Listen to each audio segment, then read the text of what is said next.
اہم مسائل میں آپ تک پہنچانا چاہتا ہوں کہ بڑھاپے اور طویل بیماری کا کیا حکم ہے. یعنی ایک آدمی اگر بہت بوڑھا ہو چکا ہے یا ایک آدمی ایسا ہے جو لمبی بیماری میں پڑا ہوا ہے تو اب بیچارہ وہ کیا کریں, اس کا کیا حکم ہے. تو تھوڑی سی بڑی اہم بات ہے, اس کو آپ ضرور سن لیں. جی ہاں, اگر کوئی مسئلہ یہ کہ اگر کوئی اتنا بوڑھا ہو جائے, اگر کوئی اتنا بوڑھا ہو جائے کہ وہ روزہ نہیں رکھ سکتا, یا اس کو کوئی ایسی مہلک یعنی ہلاک کر دینے والی یہ لمبی بیماری ہو کہ اس سے صحت پانے کی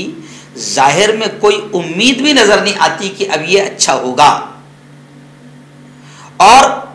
روزہ رکھنے سے اس کو کوئی نقصان پہنچتا ہو, تو ایسے آدمی کو روزہ نہیں رکھنا ہے, روزہ نہیں رکھنا ہے, اور اس روزے کے بدلے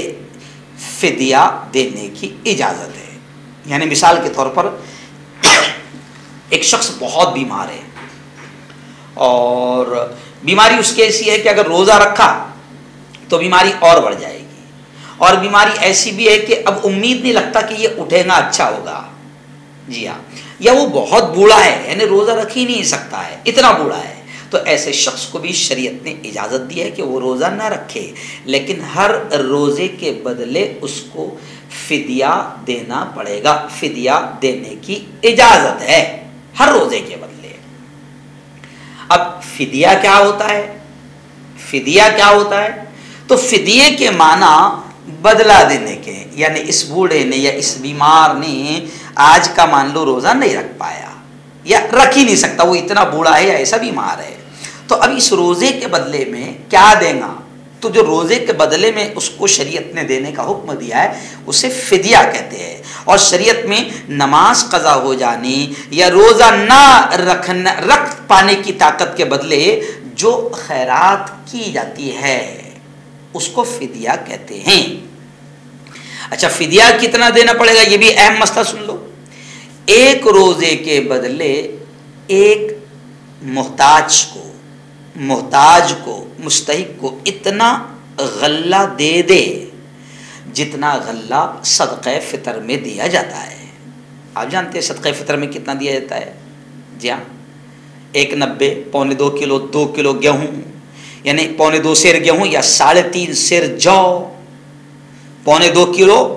پونے 2 سیر گیہوں تو پونے 2 سیر, تو سیدھا 2 کلو ہم پکڑ لیتے ہیں. تو ایک روزے کے بدلے میں 2 کلو گیہوں یا 3.5 سیر جو, یا پھر ان میں سے کسی ایک کی قیمت دے دینی چاہیے. تو آج کا اگر ہم موٹا موٹا حساب لگا لیں تو یوں سمجھ لیجئے کہ ایک روزے کے بدلے میں کم از کم 60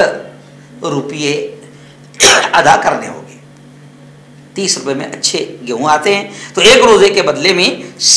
60 روپئے آپ کو کسی محتاج کو دینا پڑے گا اگر آپ پیسوں کی شکل میں دے رہے ہیں تو. اب پورا مہینے کے روزے فرض ہے تو 30 دن کے, مثال کے طور پر میں بہت بوڑھا ہوں روزہ رکھ ہی نہیں سکتا, یا اتنا بیمار ہوں کہ روزہ رکھ نہیں سکتا, تو اب اگر ایک مہینہ روزہ میں نے چھوڑ دیا تو اب 30 روزوں کے, تو اگر ہم 60 روپے سے بھی لے لیں تو یوں سمجھیے کہ 2000 روپئے آپ کو خیرات کرنا پڑے گی روزے کے فدیے کی نیت سے, پیسوں کی شکل میں آپ دے رہے ہیں تو. اچھا, دوسری اور شکل, فدیے میں اگر غلہ نہ دے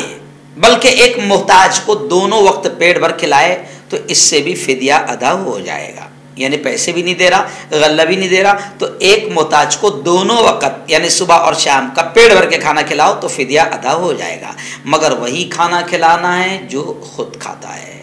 اچھا, فدیے کا غلہ یا قیمت بھی کئی محتاجوں کو بھی دیا جا سکتا ہے, ایسا نہیں کہ ایک کو. مثال کے طور پر ایک میرے گھر میں بوڑھا میرا باپ ہے, میری ماں ہے, پورے وہ روزہ نہیں رکھ سکتے, اتنے بیمار ہیں یا اتنے بوڑھے ہیں, تو اب 2000 روپے ان کے فدیے کے طور پر نکل رہے ہیں پورے مہینے کے, تو تو یا تو میں کسی ایک محتاج کو بھی 2000 روپے دے سکتا ہوں، یا ان 2000 کو میں 5-10 محتاجوں کو بھی دے سکتا ہوں، یہ مسئلہ ہے۔ اچھا، ایک اور مسئلہ، فدیہ ادا کرنے کے بعد کسی بوڑھے میں روزہ رکھنے کی طاقت آ گئی، مان لو وہ بہت بیمار تھا، اللہ نے اس کو شفا دے دی اور اب روزہ رکھنے کی طاقت آ گئی، وہ تندرست ہو گیا، تو اس کے چھوٹے ہوئے تمام روزوں کی اس پر قضا کرنا واجب ہے۔ مرنے سے پہلے زبردست طاقتور ہو گیا، اللہ نے شفا دے دی، تو اب فدیہ بھی دے دیا تو بھی اس کو روزے قضا کرنا پڑے گے، اس نے جو فدیہ ادا کیا ہے اس کا ثواب اس کو ضرور ملے گا۔ ایسے ہی اہم مسئلہ، جو لوگ بڑھاپے سے کمزور ہو گئے ہوں یا کسی خطرناک بیماری میں مبتلا ہو تو ان کو چاہیے کہ اپنے روزوں کا فدیہ رمضان ہی میں ادا کر دے، اس کا انتظار نہ کرے کہ رکتا ہوں، کاہے کے واسطے پیسے دو، اگر طاقت آ گئی تو رکھ لوں گا، تندرست ہو گیا تو رکھ لوں گا، یا پھر قضا رکھ لیں گے۔ ایسا کرنا گناہ ہے، کیونکہ موت کا وقت معلوم نہیں، کیا معلوم کس وقت موت آ جائے۔